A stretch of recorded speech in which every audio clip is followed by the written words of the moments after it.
Maaga pa nung araw na yun. Amoy basang lupa pa sa kalsada kasi umulan nung gabi. Naglakad ako papunta sa may hilera ng mga tindahan ng load, remittance at second-hand phones. Hindi ako sumakay ng tricycle kahit kaya ko kasi ayokong may makakita. Suot ko yung lumang polo na ginagamit ko pag may lakad na importante. Nasa bulsa ko yung phone ko na ilang taon ko nang kasama. May crack sa isang sulok pero gumagana pa. Naka-off yung data kasi tipid sa load. Hawak ko siya habang naglalakad, parang may bato sa dibdib. May malit na shop doon, di fancy, may tempered glass sa display, may speaker na paulit-ulit yung love song tapos yung owner nagkakapilang. Pagpasok ko tumunog yung bell. Nilingon niya ako at tumingin agad sa kamay ko. "Boss, magbebenta ka?" Tanong niya. Tumango ako. Pinatong ko yung phone sa counter dahan-dahan na parang kung mabagal lang ako, baka umatras pa ako. Chinek niya yung camera, speaker, charging port, parang routine niya na yon. Tapos sinabi niya yung presyo. Hindi siya mataas, hindi siya pambili ng bagong phone, pero sakto siya sa kulang namin para sa enrollment ng kapatid ko. Saktong-sakto, parang may guhit na sumakto sa papel. May dalawang boses sa ulo ko. Yung isa, "Huwag, kailangan mo yan." Yung isa, "Kung hindi ngayon, kailan?" Gusto kong tumawad, pero wala akong lakas. Tumango na lang ulit ako. Nilabas niya yung pera, nakabundle, tapos tinulak palapit. Nung hinawakan ko yung cash, biglang naging totoo lahat. Hindi na siya plano, nangyayari na. Pumirma ako sa maliit na papel, pangalan, number. Tapos kinuha niya yung phone at nilagay sa likod na parang normal lang na bagay. Paglabas ko, ang init na ng araw. Yung bulsa ko parang may butas. Sana'y yung kamay ko na may hawak habang naglalakad. Wala na. Helper ako sa maliit na hardware, minsan sa bodega ng feeds. Pag may delivery, buhat semento o sako. Pag wala, ayos ng pako, tubo, pintura. Hindi kami yung sobrang wala, pero yung klase ng hirap na laging may listahan sa utak. Kuryente, bigas, tubig, pamasahe. Gamot ni mama pag sumasakit tuhod. Inhaler ko pag hinika ako sa alikabok. Tapos biglang enrollment. Ako yung panganay. Si mama nagtitinda minsan ng banana Q at kamote Q sa umaga sa may terminal. Hindi araw-araw kasi minsan wala ring puhunan. Si papa matagal nang wala sa bahay. Hindi ko na ide-detalye, wala na ring point. Nandito na lang kami sa sitwasyon, si Bunso, senior high na. Tahimik siya, pero pag nasa covered court at may laro, sumisigaw siya na parang ibang tao. Mas matangkad na siya sa akin. Mahilig siya sa science. Yung tanong na bakit ganito ang ulap, bakit ganito ang ulan, minsan naiirita ako pero natutuwa rin ako kasi hindi siya napurol lang hirap. May pangarap siya at kita mo sa paraan niya mag-aral kahit pagod. Nung sinabi ni mama na enrollment na, narinig ko yung buntong hininga niya. Hindi niya sinasabi na wala kami, pero kita mo sa mata. May kulang pa, sabi niya, kahit yung misk lang. Public school siya, pero may gastos pa rin sa papel, uniform, at kung ano-ano. Kahit anong tipid, may lalabas pa rin kailangang bayaran. Ayoko mangutang. Hindi dahil proud, kundi dahil alam ko yung bigat. Pag umutang ako, parang naririnig ko yung halaga kahit saan. Kaya nag-extra ako. Weekend sa bodega, bantay minsan sa sari-sari store ng kapitbahay, linis bakuran ng tito kapalit ng bayad. Kulang pa rin. At dun pumasok yung phone. Hindi siya latest pero dun nakatali yung araw ko. Messenger para sa delivery, chat ng boss pag may extra pasok, tawag kay mama pag late siya, at minsan message ng kaibigan na may sideline sa palengke. Paggabi minsan nakikinig ako ng lumang worship songs. Hindi ako santo, pero nagdadasal ako. Yun yung pampakalma ko. Nung naisip ko ibenta, hindi ko sinabi kahit kanino. Pag sinabi ko lalambot ako, si mama, siguradong aayaw. Si Bunso, baka biglang mag-back out sa school. Tapos sasabihin niya na wag na lang. Ayoko na maramdaman niyang pabigat siya. Kaya naghanda ako. Humanap ako ng lumang keypad phone, yung may torchlight at text. Binigay ng kapitbahay namin yung luma niya. Sabi niya sa akin, "Sa'yo na, wag ka na mag-arte." Nakakahiya, pero tinanggap ko. Pagkatapos kong ibenta yung smartphone, umuwi ako na parang normal. Tinago ko yung pera sa ilalim ng lalagyan ng bigas. Kumain kami ng tinola na konti lang yung manok. Si Bunso, nagkukuwento tungkol sa tryouts. Tapos, nagtatanong kung pwede siya magpagupit bago pasukan. Tumango lang ako habang iniisip ko kung paano ko itatago na wala na akong phone. Kinabukasan, pumunta kami sa school para magbayad. Si mama yung humarap. Ako yung nasa likod. Hawak yung envelope. Si Bunso tahimik, naka-slippers, halatang kinakabahan. Normal lang lahat, pero sa akin parang mas malakas yung tunog ng tsinelas sa sahig ng fan ng mga papel. Nung natapos magbayad, nakita ko yung kamay ni mama na nanginginig ng konti. Hindi siya umiiyak. Sanay siyang magtiis ng tahimik. Huminga siya ng malalim, tapos tinignan niya ako na parang may tanong. Pero hindi niya tinanong. Umuwi kami. Akala ko tapos na, pero dun pala nagsisimula. Pag wala kang smartphone dito, parang may pader sa gitna ng araw mo. Yung boss ko minsan magbe-message sa group chat, tapos late ko na mababasa kasi text lang meron ako at kailangan ko pa mag-load. Yung sideline minsan nami-miss ko kasi hindi ako ma-reach. Pag may emergency, wala akong mabilis na tawag. So una sinasabi ko, okay lang, panandalian. Pero habang tumatagal, nararamdaman ko na mas mahirap gumalaw pag mahina yung connection mo sa mga tao. Tinanong ako ni Bunso minsan, Kuya bakit di ka na nag-Facebook? Sabi ko, sira data, tipid muna. Tapos iwas ako, hugas pinggan, walis, kahit ano para hindi na humaba.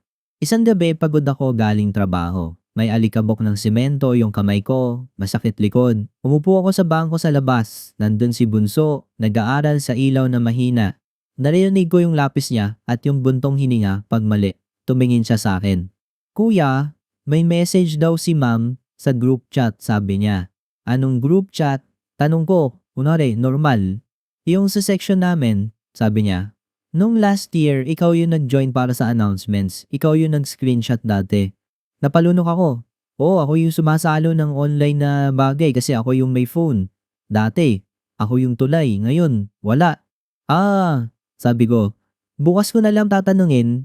Tumango siya, pero hindi siya bumalik agad sa notebook. Parang may gusto siyang sabihin pero nilunok niya. Sunday, nagsisimba kami. Doon kami kumakapit pagpagod na. Nagdasal ako saglit tapos nag-guilty ako kasi gusto ko pang itago kay Bunso. Pag-uwi namin, nakita ko si Bunso nasa kusina, nagluluto ng sardinas na may konting gulay. Hindi siya yung madalas magluto. Tahimik siya, kumain kami na tahimik din. Pagkatapos, naghugas siya tapos sinabi niya, Kuya, pwede ba kitang kausapin mamaya sa labas? Hindi siya nag-joke. Seryoso siya. Lumabas kami pagkatapos ng dinner. May kuliglig, humid yung hangin, mahina yung ilaw sa poste. Umupo kami sa bangko. Kuya, nakita ko. Sabi niya. Ano? Tanong ko. Yung resibo. Sabi niya. Nasa ilalim ng bigas. Nahulog yung lalagyan, lumabas yung papel.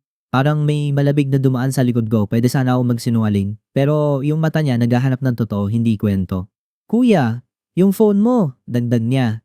Oo, sabi ko. Binenta ko. Hindi siya sumigaw. Yun yung mas mabigat. Tahimik lang siya. Tapos parang nag-iba yung mata niya. Bakit? Tanong niya. Para sa enrollment mo, sabi ko. Kulang tayo. Ayoko na hindi ka makapasok. Tumawa siya ng konti pero hindi masaya. Kuya, alam ko naman na kulang tayo, sabi niya. Hindi ako bulag. Kita ko si Mac pag nagbibilang ng barya. Kita ko ikaw pag uuwi ka na nanginginig yung braso mo sa bigat. Tapos binenta mo yung phone na gamit mo sa trabaho para lang sa akin. Doon ako napasandal. Hindi ako yung madaling umiyak pero naramdaman ko yung init sa mata ko. Sinabi ko sa kanya na hindi ko sinabi kasi ayoko mag-stop siya. Ayokong isipin niya na kailangan niyang mag-quit o mag-working agad. Gusto ko lang natuloy siya, tahimik siya, tapos binuksan niya yung notebook niya. May papel na nakatiklop sa loob, inabot niya sa akin. Listahan ng kailangan sa school, may estimate, may pamasahe sa first week, parang plano, hindi request. May ipon ako, sabi niya. Konti lang, yung bigay ng coach pag nanalo kami. Yung barya na di ko ginagastos. Nasa lata sa ilalim ng kama. Bakit hindi mo sinabi? Tanong ko. Dahil alam ko ikaw yung unang kukuha para sa bahay, sagot niya. Kuya, hindi mo naman kailangan laging ikaw. Gusto kong sabihin, kailangan, pero doon ko naisip na baka yun nga yung problema. Nasanay kami na ako yung sasalo at siya yung magpapasalo. Survival mode kami, kahit magkapatid. Umiyak ako, tahimik lang. Ayoko marinig ni mama. Si Bunso umusog lang at tinawakan yung braso ko. Hindi siya sweet na tao. Kaya yung hawak niya, sapat na. Sorry, sabi ko. Hindi ako galit, sagot niya. Pero, ang sakit. Kinabukasan, pumasok ako sa trabaho na parang may bato sa tiyan habang nagbubuhat ako. Naiisip ko yung sinabi niya. Every time na dapat may vibrate sa bulsa ko, wala. Yung keypad phone, tahimik. Doon ko na-realize na hindi lang phone yung nawala, pati yung paraan ko maging kuya, yung update, remind, check, nawala rin. Pag-uwi ko isang hapon, wala pa si Bunso. Nag-aalala na si Mama.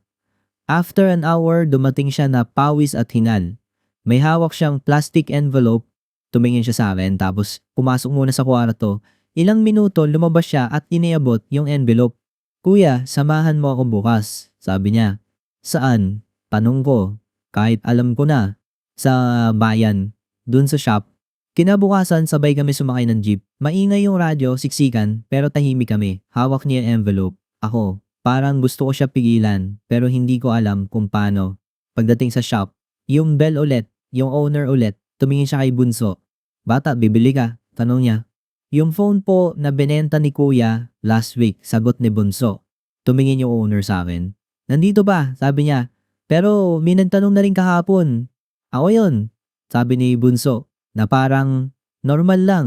Hindi niya sinabi sa akin na pumunta siya mag-isa. Siya pala yung naglakad, nagtanong, nagplano. Nilabas ng owner yung phone, nasa shelf lang, parang walang nangyari. Pero nung nakita ko, parang bumalik yung hininga ko. Sinabi ng owner yung presyo para bawiin. Mas mataas ng konti, syempre. Binuksan ni Bunso yung envelope, halo-halo yung pera, may barya na nakatape, halatang pinag-ipunan. Kuya, kulang pa. Bulong niya sa akin. Sabi ko, wag na, hayaan na. Kasi ayokong mawalan siya ulit ng ipon. Humiling siya. Kuya, may isa pa, sabi niya. Lumabas siya sandali at pumunta sa katabing printing shop. Bumalik siya may papel. Inabot niya sa akin. Letter na nagsasabing qualified siya sa assistance. May allowance, kailangan lang mag-submit ng details sa email. Hindi ko sasabihin kung anong program pero legit siya. Nabasa ko yung mga salitang kailangan kong basahin. Tapos parang lumambot yung tuhod ko. Na approve ako, sabi niya, mahina. Hindi pa cash ngayon, pero may allowance daw. Kailangan lang namin mag-reply sa email, kaya kailangan natin ng smartphone ulit. Doon ko naintindihan. Kaya pala mas masakit sa kanya kasi yung phone ko, hindi lang para sa trabaho ko. Yun din pala yung tool niya para tumuloy, para mag-apply, para gumawa ng paraan ng hindi niya ipinapasa sa akin. Hindi ako magaling makiusap pero siya yung nagsalita sa owner. Sir, kulang po kami ngayon pero babayaran po namin pag dumating yung allowance. Pwede po ba down payment muna? Tumingin yung owner sa amin, matagal. Negosyo yun, alam ko. Pero siguro nakita niya yung envelope na puro barya, yung mukha ni Bunso at yung pagod ko. Sige, sabi niya, iiwan ko sa'yo, balikan niyo ako. Huwag niyo akong lolokohin. Opo, sagot ni Bunso agad. Nung hawak ko ulit yung phone, iba yung bigat. Hindi na siya secret na sacrifice. Shared na siya, parang gamit na may kwento naming dalawa. Pag-uwi namin, sinabi namin kay Mama. Una nagalit siya kasi bakit hindi nagsabi. Tapos nung nalaman niya yung assistance, umiyak siya ng tahimik habang nag-aayos ng paninda. Tapos tumingin siya sa akin at tinanong, bakit mo binenta? Hindi ako sumagot agad. Si Bunso sumagot para sa akin. Kasi ayaw niya na hindi ako makapasok, ma. Tahimik si Mama. Tapos tinanong niya si Bunso kung bakit hindi sinabi yung application. Ayokong umasa tayo sa baka, sagot ni Bunso. Gusto ko pag sinabi ko, sure na. Doon ko na-realize na pareho kami. Pareho kaming nagtatago para protektahan ang isa't isa. Pareho kaming may good intention pero pareho rin kaming nakakasakit sa katahimikan. That night, wala kaming mahabang usapan. Pagod lahat. Pero bago matulog, dumaan si Bunso sa sala at umupo sa armrest ng lumang sofa. Kuya, salamat, sabi niya. Sabi ko, hindi mo kailangan magpasalamat kasi yun yung script ko lagi. Umiling siya, kailangan, pero next time sabihin mo sa akin, kahit mahirap, hindi ako mawawala. Tumango lang ako, hindi ako magaling sa words, pero may lumuwag sa loob ko. Lumipas yung mga linggo. May pasok siya, may trabaho ako, nagtitinda si Mama, yung phone, balik sa paggamit para sa school group, message sa boss, email, pero may bago kaming routine. Pag may problema, sinasabi na namin, hindi na puro tago. Minsan ako nagsasabi, kulang tayo this week, tipid. Minsan siya yung nagsasabi, "Kuya, may kailangan kami sa project. Ano kaya natin?" Hindi perfect. May araw pa rin na mainit ulo ko. May araw na tinatamad siya. Pero iba na. Mas may respeto, mas may totoo, may gabi na brownout, mainit, tahimik, maraming bituin. Nasa bangko ulit kami sa labas. Nagkukwento siya tungkol sa teacher at report.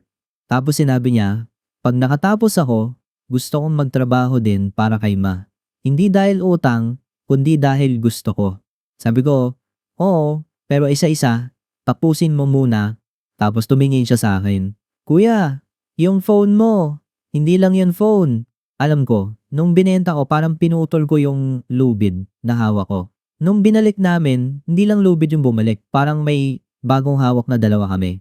Hanggang ngayon, naiisip ko pa rin yung umagang yun sa shop. Hindi ko sinasabi na tama lahat pero pinipili kong ayusin habang may chance. Kung panganay ka rin at sana'y sumalo, sana maalala mo na may dala rin yung iba, tahimik lang. Ngayon tuwing hawak ko yung phone, paalala siya na mas mahalaga yung pagiging totoo kaysa sa pagtago. Dumating ulit yung araw na kailangan bumili. Sana marunong na ako magsabi na kulang tayo pero kaya natin kasama sila. The end. Thank you for watching this video. Don't forget to come back tomorrow for more stories. Once again, I'm Lechon and I'll see you next time.